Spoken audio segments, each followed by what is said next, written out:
उसको मुक्ति मिली। उसका मतलब ये नहीं है कि 7 दिन ही सुननी है,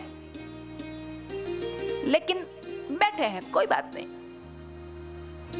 तो सबसे पहले वनस्पति सृष्टि, फिर प्राणी सृष्टि, फिर मानव सृष्टि, उसके ऊपर मैं पूरा समझा चुकी हूं। लेकिन जो जोड़े में, नर और नारी में जो झगड़ा हो रहा है कि नर ज्यादा होशियार है, ये नारी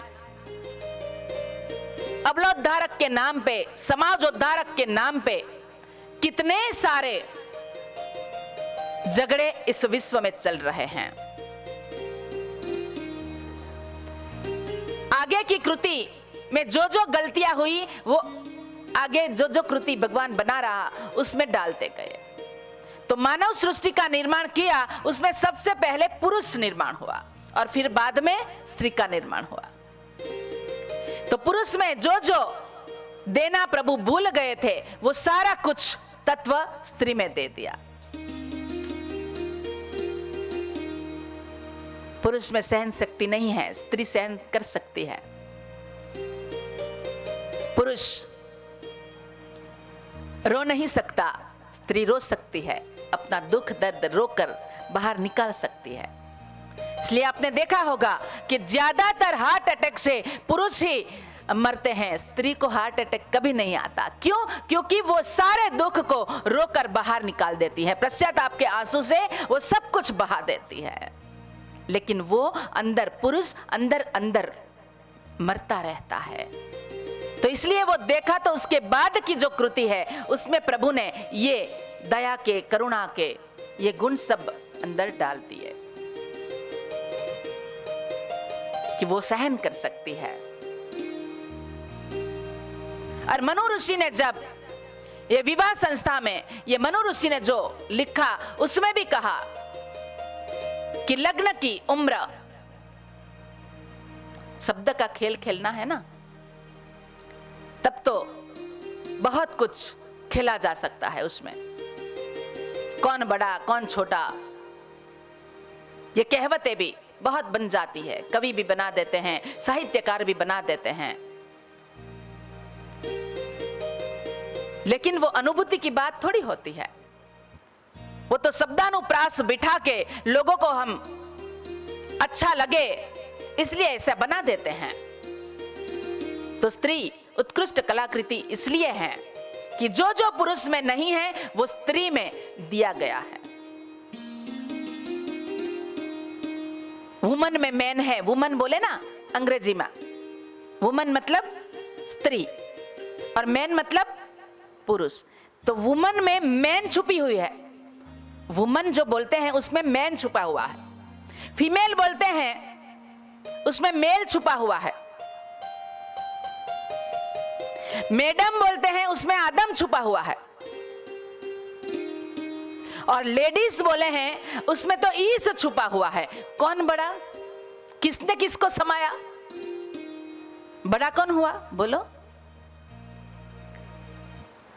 देखो इतनी हिम्मत नहीं है कि हम बड़ी ऐसे कहने में, स्त्री बड़ी है,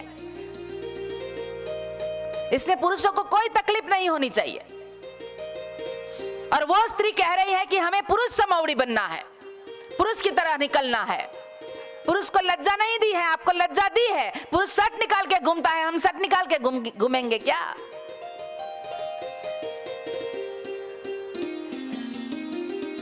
तो व्यर्थ की बातों में हम उलझे रहते हैं कि पुरुष समौड़ी बनना है, पुरुष जैसे करे वैसे करना है।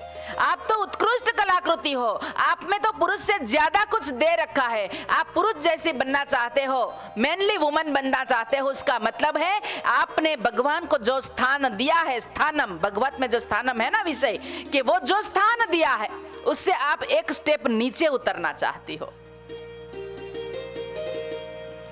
तो बताओ, ये तो ऐसी बात हुई कि हमारे साथ एक भारती करके लड़की थी, हमारी सखी, छोटी, फर्स्ट कक्षा में पढ़ती थी।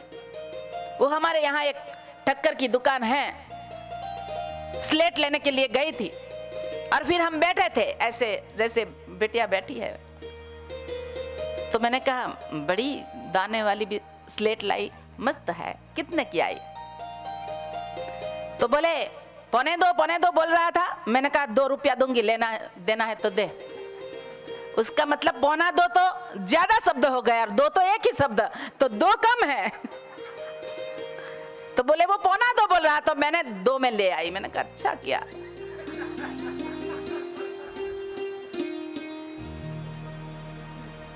तो ये पौने 2 और 2 वाली ही घटना है कि स्त्री को उत्कृष्ट कलाकृति बनाई है, लेकिन वो नीचे उतरना चाहती है। पा अर्धद्विदलम, अंग्रेजी में कहा बेटर हाफ। अर्ध नारी नटेश्वर का हमारा संकल्प है, हमारा आदर्श अर्ध नारी नटेश्वर है। तो सिर्फ स्त्री बड़ी नहीं है, सिर्फ पुरुष बड़ा नहीं है, दोनों एक दूसरे के साथ पूरक हो जाए, वो है सबसे बड़ा जीवन धर्म। अभी भी अगर शब्द का ही खेल खेलना हो तो मनु ऋषि ने कहा कि शादी की उम्र लड़कियों की 18 साल पुख्त वय है और लड़कों की 21 साल। तो उसने भी साबित कर दिया कि जो बुद्धि लड़कियों में संसार चलाने की 18 साल में बुद्धि आ जाती है, वो पुरुषों को 21 साल में आती है। तो बड़ी कौन हुई?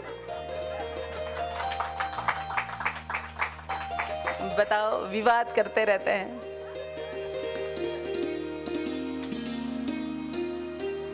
सीता गीता कुंता की ये संस्कृति अस्मिता की, ये भूमि ना कोई अबला की, ये शौर्य भूमि है प्रबला की। मुझे भी ऐसे सवाल थे जब स्वाध्याय परिवार वाले आते थे भक्ति फेरी में, जब ऐसी भक्ति संगीत का कार्यक्रम होता था तो मैं हमेशा मेरी माँ के साथ जाती थी। तो मैं सवाल पूछती थी कि माँ, मतलब ये लोग जो भजन गाते हैं तो पुरुष का ही अवतार होता है क्या, स्त्री का अवतार नहीं होता? मीराबाई को अवतार नहीं माना, झांसी की रानी को अवतार नहीं माना, पुरुष ही अवतार होते हैं। तब जाके आज संशोधन से समझ में आया कि स्त्री रूप तो पहले से ही अवतार के रूप में ही हर एक स्त्री हर एक घर में एक अवतार है कि जो अवतार को जन्म देती है। अवतार को भी अगर इस भूमि पे आना होता है तो स्त्री के माध्यम से आना पड़ता है। तो ये तो बाय बर्थ अवतार है, उसे अवतार की क्या जरूरत है? क्योंकि उसमें त्याग की भावना है कि खुद पैदा करती है फिर भी कहीं नाम नहीं उसका।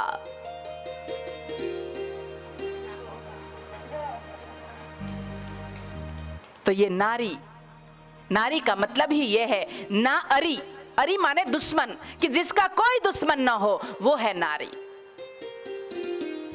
और फिर वो नारी नारायणी बन सकती है और हमारा जीवन समृद्ध बन सकता है। तो ये नर और नारी का जो गुण है तो उसमें हमें बिल्कुल भी व्यर्थ विवाद नहीं करने चाहिए। तो ये 2 हुए, फिर 3 कि फिर अभी दूसरा झगड़ा चलता रहता है कि ब्रह्मा बड़ा, विष्णु बड़ा कि शिव बड़ा।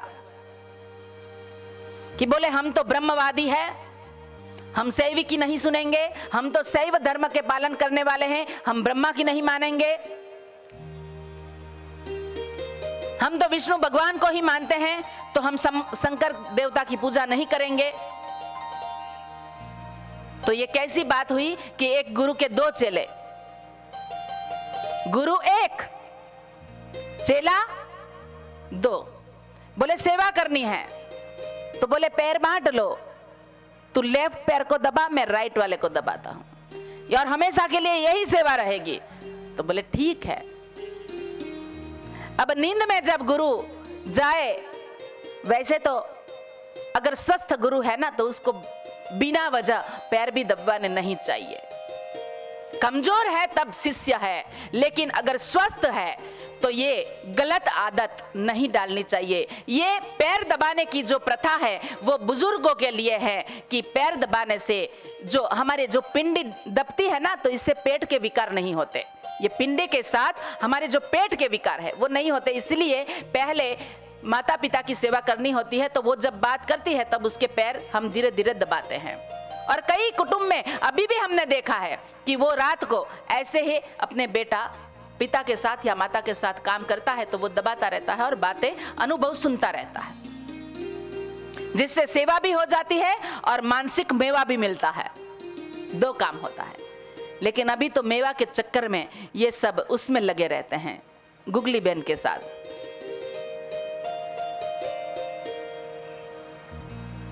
तो संस्कृति पे हमने ही ये धूल चढ़ा दी है। तो ये जो तीन ब्रह्मा विष्णु और महेश, और फिर ये शिष्य बोलते हैं गुरु ब्रह्मा गुरु विष्णु गुरुदेवो महेश्वरा गुरु साक्षात परब्रह्म तस्मै श्री गुरुवे नमः। तो गुरु बड़े खुश होते हैं कि मेरे को ब्रह्मा की उपमा दे रहा है, मेरे को विष्णु की दे कह रहा है। लेकिन वो गुरु ब्रह्मा ऐसे बोलते हैं कि गुरु ब्रह्म में ही है कि ये शिष्य मेरे हैं, पूरे ब्रह्म में है। ये जोड़ा ब्रह्म में है दोनों। वो तो गुरु को मानते हैं लेकिन गुरु की एक मानने वाले नहीं हैं। तो ब्रह्मा सृजन करता है, विष्णु पालन करता है और शिव संहार करता है। लेकिन ये चेलों ने उसको बांट दिया। दो पैर दबाते, अब नींद आ जाए तब गुरु से गलती से अगर पैर मुड़ गया और दाहिने पैर पे बायां पैर आ गया तो वो जो दायां पैर वाला जो चेला है वो बाएं पैर को लकड़ी रख के फटकारता है कि तुम मेरे पैर के ऊपर क्यों पड़ा, और बायां पैर के ऊपर दायां पड़े तो वो उसको मारता है। मतलब आफ्टर ऑल लास्ट में मार तो किसको खानी है? तो बात ये है कि तीन चीजें गुरु ब्रह्मा विष्णु, अत्रि अनसुया और उसका पुत्र दत्तात्रेय भगवान, तो ये तीन जोड़े कि फिर दो को भी मजा नहीं आया तो फिर ये प्रभु ने एक रचना रची, उत्पत्ति उत्क्रांतिवाद की, और फिर कि दो जीव और शिव प्रकृति और पुरुष मिलके एक नए जीव का निर्माण कर सकता है। और ये ब्रह्म की बात है, इसलिए हमने कई सारी फैक्ट्रियां बना ली जिसमें बहुत कुछ बन रहा है, लेकिन अभी तक ना खून की फैक्ट्री बनी है, ना बच्चे पैदा करने की फैक्ट्री बनी है। इसके ऊपर हमने अभी तक कोई भी संशोधन नहीं कर पाए। तो ब्रह्मा विष्णु और महेश ये बहुत ही महत्वपूर्ण है। तो बड़ा किसे मानते हैं? ब्रह्मा को, विष्णु को और महेश को। अगर प्राणियों में हमें बड़ा कौन ऐसे कहना हो, सूर्य को मापदंड रखे कि सूर्य मापदंड है, तो सूर्यशील कौन है? शेर, कि शेर बड़ा है। अगर हम बल को मापदंड रखे कि बल से बड़ा, तो वो हाथी है। बुद्धि से अगर बुद्धि मापदंड रखे तो वो लोमड़ी है, उसमें बड़ी। तो वैसे ही हमारे इंजीनियर, डॉक्टर, वकील, ये हम सब जो बन जाते हैं तो उसमें बड़े किसको कहना है? तो सबका एक अगर कोई गुण है तो वो भक्ति है कि अगर डॉक्टर भी बन गया लेकिन उसकी सेवा वो भक्ति पूर्वक करेगा तब वो सार्थक है। इंजीनियर हो गया लेकिन वो पुल जब बांधेगा तब उसको लगेगा कि ये अगर पुल मेरी थोड़ी सी गलती की वजह से अगर टूट गया तो मैं कितने लोगों की हिंसा कर दूंगा, इसलिए मुझे भले ही जितनी ग्रांट आई है उससे ज्यादा भी पैसे खर्चा करना पड़े, लेकिन मुझे ये मजबूत बनाना है। तब जाके ये भक्ति से, अगर भक्ति हमारे बीच में रहेगी, ये सबके बीच में, आप कुछ भी बन गए ज्ञान से, लेकिन अगर बीच में भक्ति रहेगी तो हम कहते हैं ना कि दो गांवों के जोड़ता हुआ पुल तो बना लिया कि दो गांव एक दूसरे के गांव में नहीं जा सकते, बीच में पुल खड़ा कर दिया सीमेंट कंक्रीट का, लेकिन कई घरों के बीच में बड़ी बड़ी दीवार हो गई है, उसको तोड़ सके क्या? बंद बांध दिए, डैम बांध दिए पानी रोकने के लिए, लेकिन हमारे आंखों से जो अश्रु बह रहा है उसका किसी ने उसके लिए कोई डैम बनाया है क्या? कहते हैं कि जब टूटी हुई चीजों को मंदिर में नहीं ले जाना चाहिए, तो फिर हम जब सुख में होते हैं तब मंदिर में नहीं जाते, हम टूटकर ही क्यों मंदिर में जाते हैं? तो ये सारी समस्याएं जो है वो तर्क के साथ देखो आप, तो आपको बात समझ में आएगी कि ये सब अपनी अपनी बातें कह रहे हैं, अलग अलग रूप में कह रहे हैं, लेकिन जो मूल सत्य है वो एक ही है कि भक्ति। ये भागवत में एक कहानी आती है रूपक मात्र से कि नारद जी नदी के किनारे गया। मैं इसमें इसलिए समय नहीं ले रही हूं क्योंकि आप अभी तक बहुत कथा सुन चुके हो। संतवाणी चैनल से भी जितने लोग देख रहे हैं वो सब ने ये बहुत सारी बातें सुनी हैं कि नारद जी गए, वहां एक स्त्री की रोने की आवाज आई और वहां दो बूढ़े भी बैठे थे। तो उसने जाके नारद जी को सब पता होता है, लेकिन महान पुरुष जानबूझ के पूछते हैं कि ताकि लोगों को वो दृष्टांत दे सके। कि पूछा कि आप कौन हो? तब वो स्त्री ने कहा कि मैं भक्ति देवी हूं। और ये जो दो बूढ़े हैं वो कौन है? तो बोले ज्ञान और वैराग्य है। कि वो बूढ़े हो गए। तो बोले ऐसा कैसे हो सकता है? तो बोले मुझे कोई मान ही नहीं रहा है। भक्ति देवी कहती है ज्ञान आ गया तो भक्ति छोड़ दी, वैराग्य ले लिया तो भक्ति छोड़ दी, अहंकार आ गया। तब क्या करे? ज्ञान और वैराग्य तो जीवन में धीरे धीरे आना चाहिए। जब एकदम से क्षणिक प्रमाद से आ जाता है तो ना हम फिर से वापस जा सकते हैं, ना वहां अच्छी तरह टिक सकते हैं। और वहां भी यही बात हो जाती है। तो हमारे जीवन में ये तीनों चीजों का सर्वस्य चाहम हृदय सन्निविष्टो ऐसे कहते हुए कि हमारा तन प्रभु कार्य में संलग्न रहे, हमारा मन प्रभु भक्ति में हमेशा निमग्न रहे, विशुद्ध होता रहे, और हमारी आत्मा सत्संग में शुद्धिकरण करती रहे। तब हमें जो कौशल्य मिला है उसको हम भक्ति पूर्वक, ज्ञान भी भक्ति के बिना अधूरा है और वैराग्य भी भक्ति के बिना। कई लोग कहते हैं कि हम तो ज्ञान मार्ग में मानते हैं, भक्ति मार्ग को हम नहीं मानते। कई लोग कहते हैं कि हम तो वैराग्य पकड़ लिया, हमें कुछ नहीं। तो उसका मतलब, अगर कोई कहता है कि मैंने सब त्याग दिया, संसार त्याग दिया, सारी संपत्ति त्याग दी, बोले ना मैं अब परिवार को प्रेम कर सकता हूं, ना मैं पति को प्रेम कर सकती हूं, ना मैं पत्नी को प्रेम करती हूं, ना मैं पड़ोसी को प्रेम करती हूं, तो उसका मतलब है कि उसका प्रेम करने का जो स्वभाव है वो खत्म हो चुका। अब जो अपने साथी को प्रेम नहीं कर सकता, अपने संगाती को प्रेम नहीं कर सकता, अपने मित्र को, अपने दोस्तार को प्रेम नहीं कर सकता, अपने पड़ोसी को, परिवार को प्रेम नहीं कर सकता, वो भगवान को खाक प्रेम करेगा? क्योंकि उसका स्वभाव ही नहीं रहा। तो सबको प्रेम करते करते प्रेम को बांधना नहीं है, कहीं एक जगह पे बंध जाते हैं। ऋषभ देव की भी कहानी आती है, उसमें भी कि नाम भरत रखा, फिर वो भरत के नाम से पूरा भारत देश का नाम है। ये कहानी भी हम कितनी बार कह चुके, लेकिन फिर बात उसको वो हरण के बच्चे के उसकी आसक्ति लग गई और फिर उसको जड़ भरत कहा गया। कितना बड़ा भारत का नाम जिस भरत के नाम से पड़ा, वो भी लास्ट में जाके आसक्ति में दब गया। और आसक्ति ऐसी बला है जो आ तो सकती है लेकिन जा नहीं सकते। तो इससे हम डरते रहे। तो हमारे हृदय में भगवान विराजमान है। सर्वस्य चाहम हृदय सन्निविष्टो, सर्व के हृदय में मैं बसा हूं, ऐसे जब कहा है तो जब जरूरत होती है तो ब्रह्मा ये अंदर सृजन का काम होता रहता है। हमें जो जन्मजात गुण मिले हैं उसको पालन करना ये विष्णु का काम है।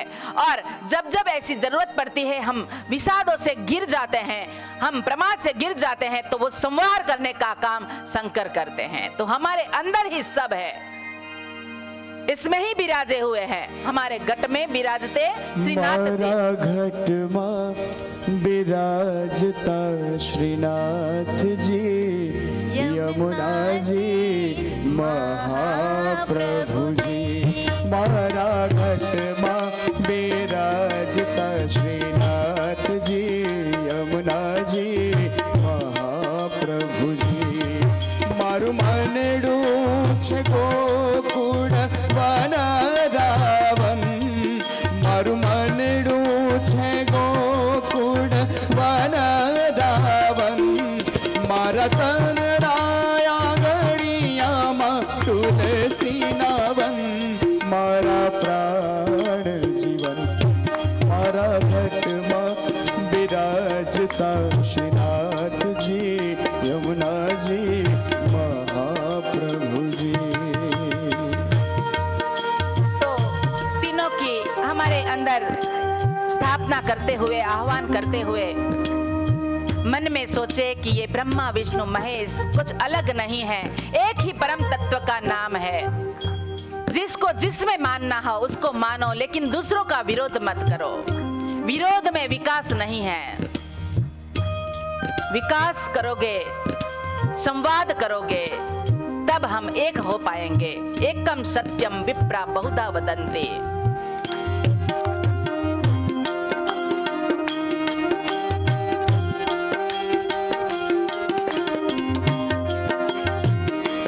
मारा आत्मना आंगणे श्री महाप्रभु जी, मारा आत्मना आंगणे श्री महाप्रभु जी। मारी आँखों विषे गिरधारी रे धारी, मारी आँखों विषे धारी रे धारी।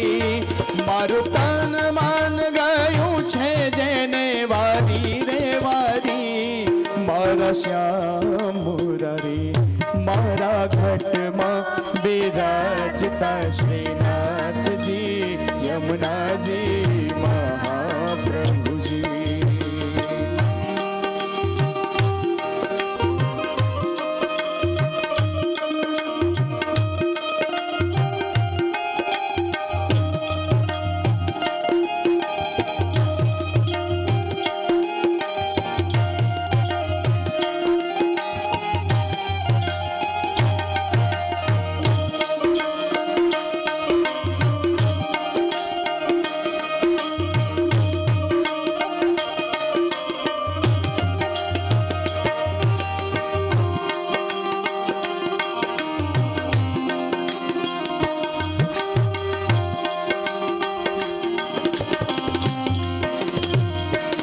मारा प्राण थकी मने वैष्णव वाला, मारा प्राण थकी मने वैष्णव वाला। नित्य करता श्रीनाथ जी ने काला रे वाला, नित्य करता श्रीनाथ जी ने काला रे वाला। मैं तो वल्लभ प्रभु जी ना की धारे दर्शन, मोर मोही लीधु मन हो मारा घट में विराजता श्रीनाथ जी, यमुना जी महाप्रभु जी। राधे राधे राधे।